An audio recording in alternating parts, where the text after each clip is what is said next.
Hey, what's up? Iron Tamer here, coming at you from the Strength Dojo live with part whatever of how to make your bench press not suck.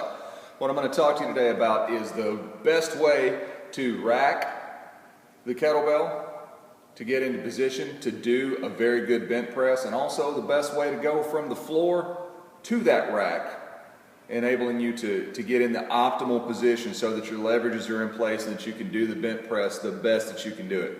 Now, if we look at a conventional rack,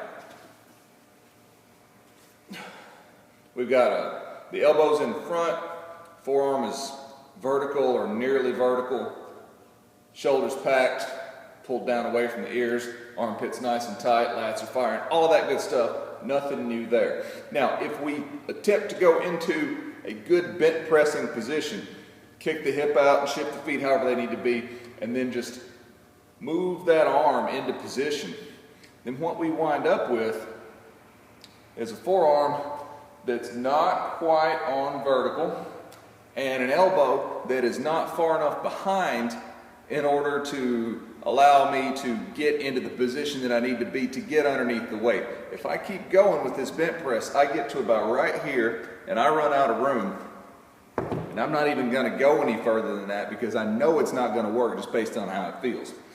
So in establishing that groove, what I want to do to get this elbow not just to the side, but way behind me, opening the chest up, getting that thoracic spinal rotation going on, and getting the hip well underneath the elbow so that the weight forms that straight line through the forearm to the hip, down the leg, I'm going to clean a little bit high and kind of rest the weight on my shoulder, and then sort of chicken wing my elbow back.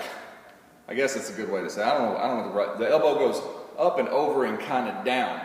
Now the scapula stays retracted and the shoulder stays packed the whole time. I'm just bringing the elbow up and back to kind of get into this position.